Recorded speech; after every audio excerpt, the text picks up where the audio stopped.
All right, guys, we should be up and running now. What's up? Happy Hump Day, 10th of November. Let's talk through some NBA DFS picks tonight. Hopefully, everybody had a good night last night. And if you didn't, as Matt would always say, today's a brand new day. Brand new day, brand new slate. Yeah, a bunch of good plays tonight. We're talking about five of our favorites. Switch it up a little bit because there's so many good plays. We want to hone in on five guys we really like a lot. Yeah, none of these guys are like long shots or GPP only or just cash or anything like that. These are five guys that we feel good about tonight. And they would, with so many people on the slate, you don't need to really try to be super long shotty or contrarian. It's nice that there's five guys we feel like this about on a slate this size. Now, some of the guys we're talking about are going to get a lot of love, and that's okay. Yeah, you're with this many games on play, you're not going to have a lot of duplicate lineups. It's like an NBA, it's like an NFL type slate. Yeah, for sure. So membership's available at the website link below. Subscribe to the station if you're new to it. If you could click the thumbs up button, it's appreciated. So let's start with Zach LaVine. Of all the guys that we're going to talk about today, though, I like LaVine the best as like a quote-unquote cash game guy. But as I said on the members-only video, if I made one lineup tonight, let's just say you entered it at the $40 single or whatever tournament you pick, I'd probably still use LaVine. So I like him better for cash, but he would still make my ideal GPP lineup. And this comes down to one thing more than anything, and it's a really, really simple way to break it down. Most good players are drastically overpriced today. Zach LaVine is a little bit underpriced. He's been wildly consistent. While he's not a guy that's going to give you 60 a whole bunch, you feel really good. You're getting at least 35 out of him, and still pretty darn confident you're going to get at least 40. He's a little too cheap in a day when most good players are too expensive. You look at his past game logs, and man, he's 8,500 around there. So with how this slate is priced, you can make a case that he could be 10K on this slate, but instead they went the other way with it and just dropped his price by $1,000 for I see no reason basically. I mean, his price at 8,500 seems appropriate for this slate. Excuse me, $1,000 cheaper than that. He's gotten 40 plus and 5 plus.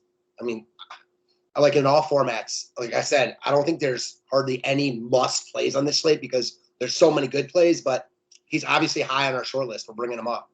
Put it this way. If I looked through all other 11 games on this slate and looked at the way guys like Murray, Morant, Antetokounmpo, Durant, etc., I saw how they were priced. And then we moved over to Zach LaVine, and I had to look at his games this year. And you asked me what I thought DraftKings priced him at today, I would say about 9K.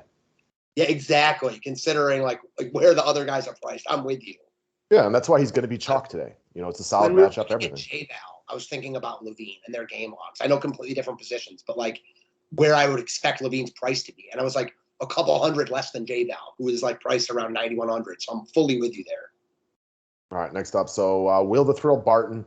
If you haven't followed the Nuggets yet today, Michael Porter Jr., Jamal Murray, Jokic, Dikembe Mutombo, Allen Iverson, Carmelo, none of these dudes are playing here tonight. So it's the Will Barton show.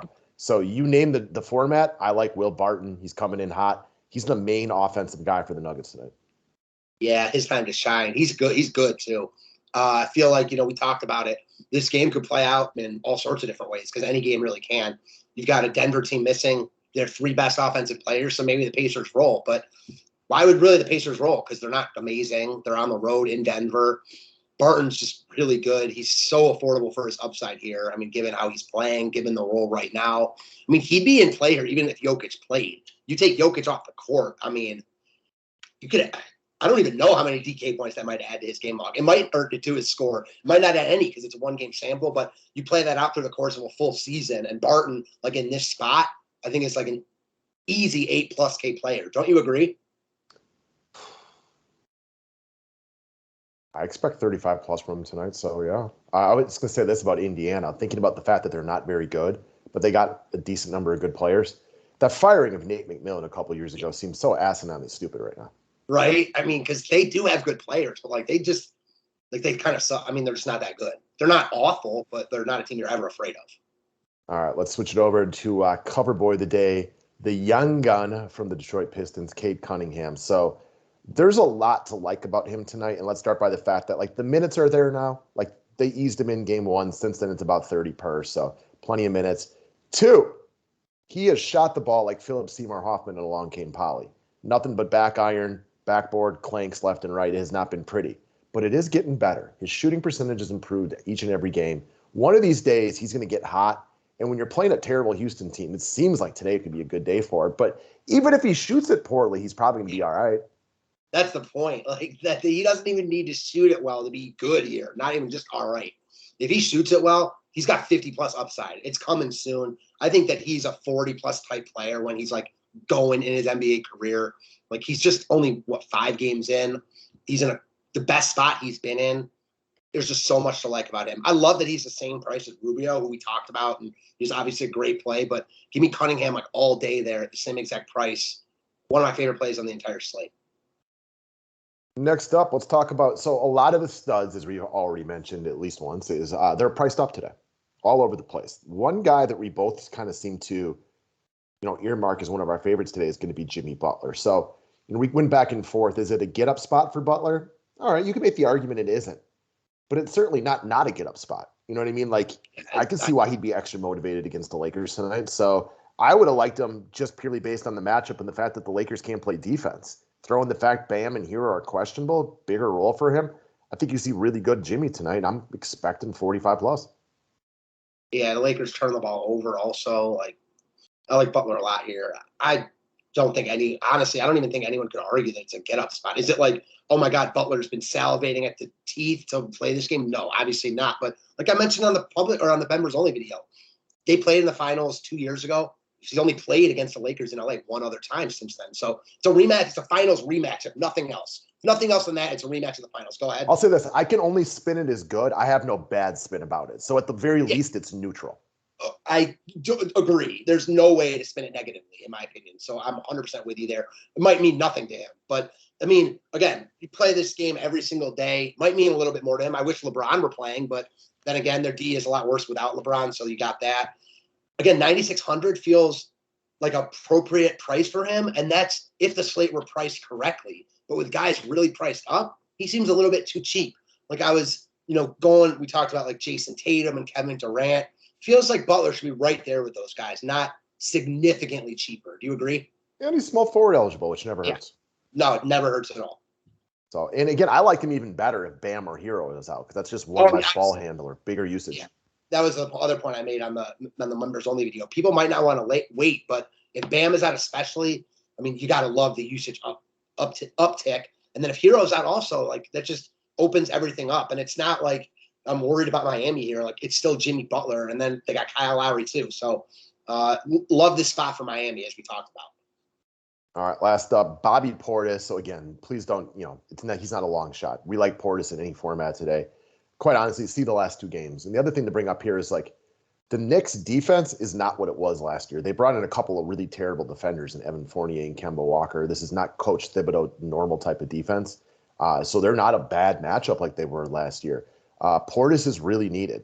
The Bucks have been struggling this year. They've been missing the majority of their starters. I mean, it's really been Antetokounmpo and Grayson Allen is the only consistent, and Connaughton. Like, we haven't seen Dante yet. Lopez played 1 game. Middleton's been out for 5 games now. Like, Portis has now got his minutes ramped up, but you can play him heavy because, in a couple of weeks when a lot of these guys are back, they're not going to have to worry about his minutes. He does a whole bunch of different things. He's the kind of dog that you definitely don't mind him going back to a place he's played. I mean, there's just not a lot to not like here. Especially at this price, man. Like, he reminds me of Andre Drummond light from a couple days ago. Like, he's not as talented as Andre Drummond from a DFS perspective, but one could say he brings more to a team for sure. But from a DFS perspective, he's not quite as talented. But when he gets big run like this starting, like he's way too cheap at 5,500. We've seen it the past 2 games. There's nothing he can't replicate there. He's got upside for even more. Like, I don't know. I like him a ton here. Like he said, like what's not to like, really? So when the game was on last night, they were talking about how the 76ers were shocked when they got Drummond at like a minimum contract. Like that's just that part. Like, man, I hadn't thought about that in a while. This is a guy who was probably thinking he was getting, 100 million plus. Yeah. And then to come in, like, I think 1 year minimum or whatever it was, like that is a fall from graces. Big fall from graces. I mean, from a fan, it's so weird that a guy is that good from a fantasy perspective and like that bad at real life. Like, not saying that he's bad at real life, but clearly he's not amazing or he'd sign for more than the minimum. And in other sports, you just don't see that really.